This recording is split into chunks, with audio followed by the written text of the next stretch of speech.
Fala galera, está chegando ao final o hiato do nosso universo The Walking Dead, porque dia 7 de setembro estreia sim a terceira temporada de The Walking Dead. Daryl Dixon vai ter um vídeo exclusivo que já saiu ou que vai sair ainda aqui no canal sobre expectativa, tudo mais, onde assistir, aquela coisa toda, porque dia 7 de setembro começa aquele serviço habitual aqui no canal, ou seja, teremos sim a crítica sempre do episódio, depois já teremos ali um vídeo teorizando sobre o que pode acontecer junto com a promo do próximo episódio, e a nossa tradicional live retorna sim sempre aos domingos, 8 horas da noite, ao vivo aqui no canal.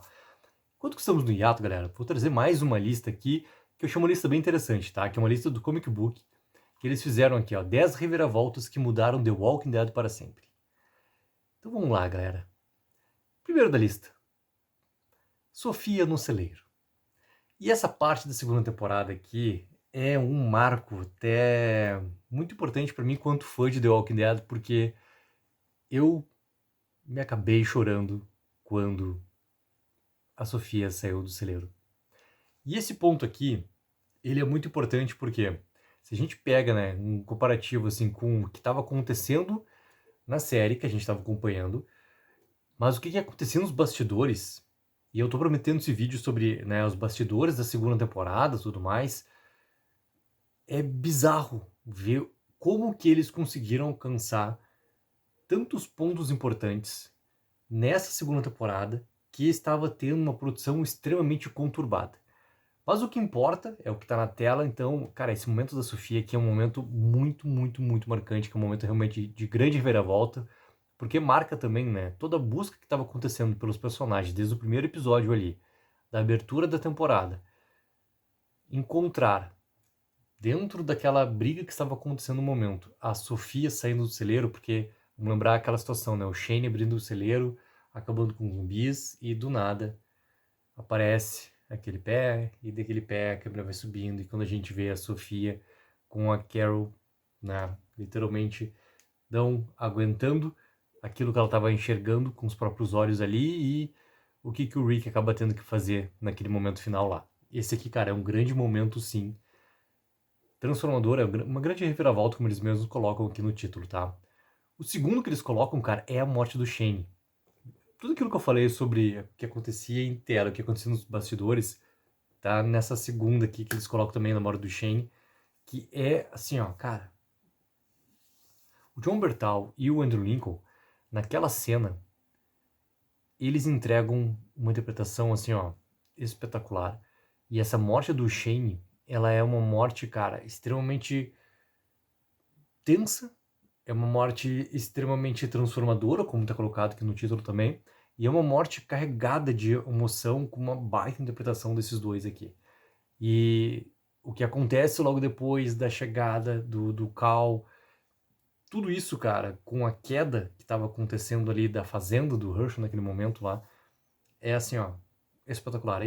É realmente um momento limite, né? Tem duas grandes cenas envolvendo o Rick e o Shane durante a temporada, já depois do Shane já tá se transformando tudo, de estar perdendo ali, digamos, uma sobriedade, né, digamos assim, de seu personagem ali, que são grandes cenas de diálogos muito bem construídos, formando realmente os problemas que estavam ali implícitos na relação entre aqueles dois personagens ali, que culminam nessa terceira grande cena, que é a morte do Shane ali. É espetacular, cara. E é realmente um baita momento transformador. Tô gostando muito dessa lista, tá? Terceiro, cara, que eles colocam a queda da prisão. E aí que tá, né? Temporadas 13 e 4 construir uma grande comunidade ali na prisão, quando chega nosso querido governador lá, que por mais que eu não goste, cara, do David Morrison, tá fazendo... Eu não gosto dele como ator, isso eu deixei bem claro, assim, em tantos conteúdos aqui no canal, seja em vídeo, seja em live, seja no que for. Não gosto do David Morrison, cara, acho ele um ator bem limitado, acho a versão dele de governador, assim, tem pontos que funcionam, pontos que não funcionam, e aqui é um ponto que funciona muito, né, o momento da queda da prisão na quarta temporada ali, com a derrota do Rick, inclusive, né? E antes da derrota do Rick, a morte do Herschel pelas mãos ali do governador é um momento, cara, que além de acabar com a prisão, é um momento que realmente divide os personagens para aquela parte B que tem, né, da quarta temporada ali, e o quão devastadora é toda aquela situação ali. Então, eu até gosto mais, cara, do governador na quarta do que na terceira temporada, isso é bizarro, tá? mas eu gosto mais do que acontece nessa construção do David Morse como ator para chegar nesse governador aqui. Para mim funciona melhor assim quanto espectador. Mas, cara, independente de eu gostar, não gostar, meu gosto pessoal, tudo mais, é um momento extremamente transformador e outro marco que a gente tem na história de The Walking Dead. Cara, o quarto da lista, Terminus é uma armadilha. Simplesmente, o primeiro episódio da quinta temporada continua sendo, né, o Days Gone By. É o Days Gone By, né? Cara, independente de se é realmente o título, se eu não me engano, é o episódio... Não, tá aqui, ó, No Sanctuary. O Days Gone By é outro, tem nada a ver com isso. Olha, eu misturando as coisas nesse momento. O No Sanctuary continua sendo, cara, o episódio de maior audiência de The Walking Dead em toda a história, desde juntando o universo The Walking Dead e, cara, nunca vai ser batido. Porque a audiência da AMC TV a cabo, ela já mudou muito, porque o mundo mudou, o serviço de streaming tá aí, muitas pessoas assistem também, né? E essa audiência, obviamente, a que vale é americana, não a nossa aqui. Nem, né, as duas somadas. O que vale é a TV americana. E caiu muito, né? Toda a audiência do universo The Walking Dead, ainda durante The Walking Dead. Então, não é nem da questão depois da série principal, né? Então, não tem como chegar nessa audiência de 17 milhões de espectadores ali num único episódio. E esse quinto episódio aqui, ele é realmente, cara, um episódio tenso, que entrega uma ação, que tem a estreia da nossa Carol Botafoguense lá chegando e acabando com tudo que tinha pela frente lá. E é um episódio também que tem, né, o perigo iminente ali para os personagens, principalmente para os personagens protagonistas ali, que algo poderia acontecer com eles ali, e aquele início de episódio também, sabe? Ele fomenta muito isso ali. E tu perceber que, né, querendo ou não, assim, esse tom mais, até que eles botam aqui, o sombrio e visceral de The Walking Dead, realmente talvez tenha sido um ponto onde eles estavam preparando algo que iria vir logo, né, brevemente ali na história de The Walking Dead, que já vamos falar dessa parte de ser visceral, os elementos que estão acontecendo. Mas é um marco também, toda a busca que teve da parte B da quarta temporada em relação a Terminus chegar e Terminus ser aquilo ali, é realmente um marco transformador, ainda mais se a gente juntar o final de Terminus com a Carol sendo a nossa querida Carol Botafoguense. O quinto da lista, cara, eles colocam a falsa morte do Glenn. Isso aqui, cara, acontece em um momento onde a gente já assistindo a série, sabendo o que aconteceu nos quadrinhos, imaginando sobre se o Glenn iria assim morrer nas mãos do Negan, né? O Negan não tinha nem aparecido ainda de verdade com o Jeff Dean Morgan fazendo o personagem, mas muito já se teorizava se iria realmente seguir, né, a série de TV, o que estava na história dos quadrinhos e tudo mais. O Glenn, obviamente, por causa da sua morte nos quadrinhos, era assim considerado ali com esse temor todo pelos fãs, por causa da adoração toda dos fãs, né, do Steven Wayne fazendo o Glenn. E daí tem aquela questão toda, né, da morte do Glenn, que na verdade ele não morreu, que ele se escondeu embaixo do lixão e tudo mais, que é essa falsa morte, que depois ele reaparece. É um momento, cara, que é mais um cliffhanger do que uma grande reviravolta, tá? Porque não funcionou, acho, com essa força toda que eles gostariam de introduzir, tá? Mas é algo que sim funciona como essa expectativa toda pelo que vem pela frente. Tanto que o sexto da lista, que eles colocam aqui, Negan mata Glenn e Abraham. E aqui a gente chega num momento, cara, que é assim, ó, incrível.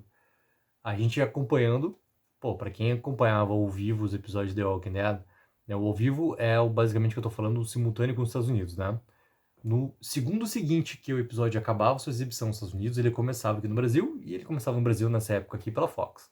Então, a estreia da sétima temporada, ela é um momento onde a gente tinha passado aquele hiato de The Walking Dead, né? Com esse grande cliffhanger colocado de quem que tinha tomado a tacada do Negan. A sétima temporada, ela teve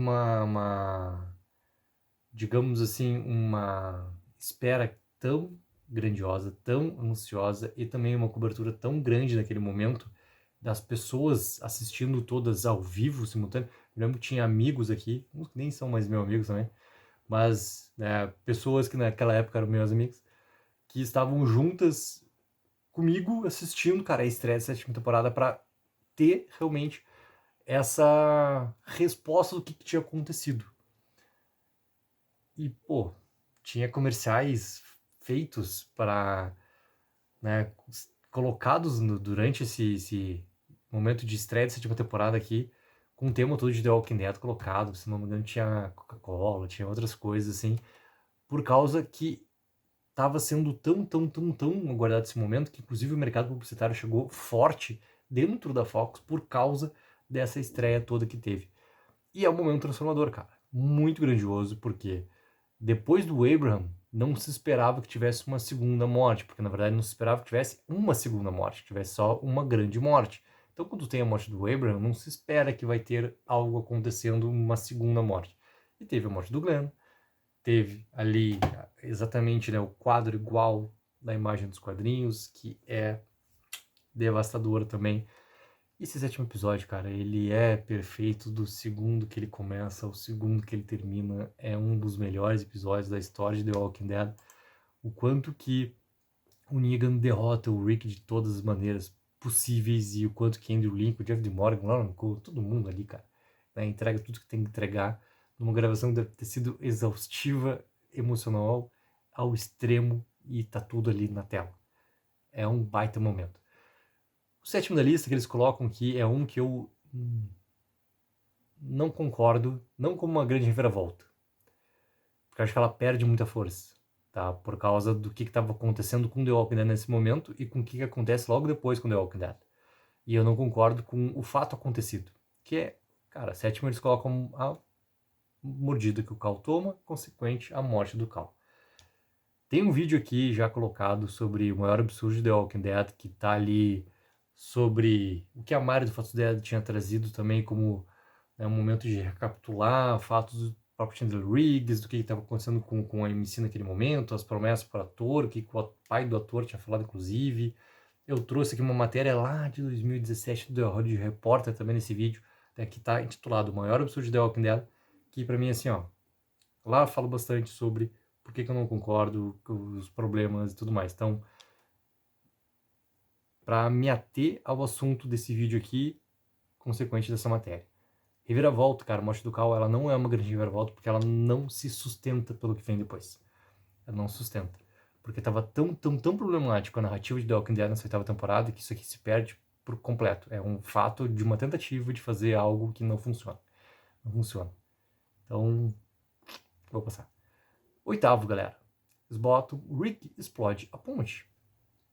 E esse aqui foi um momento bem inesperado do momento para mim, tá? Porque eu aguardava muito que o Rick permaneceria por pelo menos mais 1 ou 2 episódios em The Walking Dead. Já sabia que o Rick iria sair, porque o Andrew Lincoln ia sair da série. Se tinha essa grande dúvida se o Rick iria sobreviver ou não, se iria morrer, e iriam adaptar de um jeito ou de outro, o que acontece com o Rick nos quadrinhos, né, aquela coisa toda. E aconteceu essa grande explosão, aconteceu ali logo depois da informação que a nossa querida Jades tinha feito a troca com o CRM, o nosso querido Uber do universo The Walking Dead chamado CRM, tinha ido lá com um helicóptero, tinha pego e salvo o Rick, levado ele para algum lugar que ele estava vivo em algum lugar, logo depois sai, né, a notícia toda que teríamos os filmes de Rick Grimes que depois se transformaram em The Ones Who Live, como a história já contou. E esse momento aqui é um momento, cara, bem impactante, assim, porque ele, além da explosão da ponte, além do que os personagens naquele momento ele tem como, né, um fato consumado, que é a morte do Rick ali, ele também tem no final desse episódio aquela passagem de tempo onde apresenta já a Judith crescida, né? Então é um episódio que é muito bem feito, cara. Essa despedida do Rick com os flashbacks, cara, é algo muito bem feito, que culmina tudo nesse momento do Rick explodir a ponte ali. E o quanto que se brinca nesse episódio com o Rick vai morrer ou não. E até isso, esses detalhes do episódio, eles são muito bem feitos. Esse episódio aqui da 9ª temporada, cara, é um momento muito importante. E até eles colocam aqui, ó, como 9º ponto, tá? O salto temporal de 6 anos, que é justamente o final desse episódio aqui, que o Rick explode a ponte e, consequentemente, é levado pelo helicóptero do CRM. E tem, né, a nossa Judith ali como a representante Grimes, né? porque a gente não tinha o Cal, a gente perde o Rick. A gente tem esse momento ajuste com o chapéu e com a espada. E é a imagem que encerra, querendo ou não, esse momento de transição que o The Walking Dead passou. Porque Lauren Cohen, a Maggie, também, nesse momento, estava saindo de The Walking Dead. Eu não me lembro se ela já tinha saído no episódio anterior ou se ela sai no episódio seguinte. Eu acredito que ela não. Que ela tinha saído no episódio anterior a esse episódio do Rick. Então, sabe, é um momento de transição que está acontecendo. É um momento também que, ainda bem que o Scott Gimple não era mais o showrunner e que a Angela Kang estava aqui já na nona temporada, que depois ela bota The Walking Dead de um jeito ou de outro nos trilhos também. Nunca The Walking Dead voltou, cara, por, sabe, mais acertos que tem esse comando Angela Kang. The Walking Dead voltou a ter a força que tinha antes, e daí a gente pode entrar muito em discussão também desde a morte do Glenn, do que aconteceu da sétima temporada e tudo mais, mas o fator é um momento de transição, esse nono ponto aqui é um momento de reviravolta, sim. E o 10º e último eles colocam os segredos de Commonwealth. É interessante, cara, como o último ponto aqui, porque é tudo que se tinha de imagem de Commonwealth e o que acontece realmente nos meandros de Commonwealth, nesse governo todo da Pamela Milton, nosso querido Lance Horsby, e eles até botam que à medida que a temporada avança, fica claro que Commonwealth é corrupta. Desigualdade é galopante, vozes são silenciadas e as elites controlam o poder com rigor.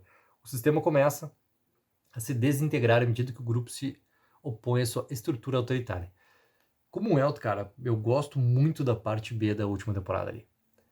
E porque ela é uma ascensão muito grande do Lance ao poder, e ele é naquele momento ali o grande vilão que tem de Commonwealth, e um vilão que vai crescendo porque ele vai comendo as beiradas e vai sabendo como que ele precisa ter esse avanço ao poder ali.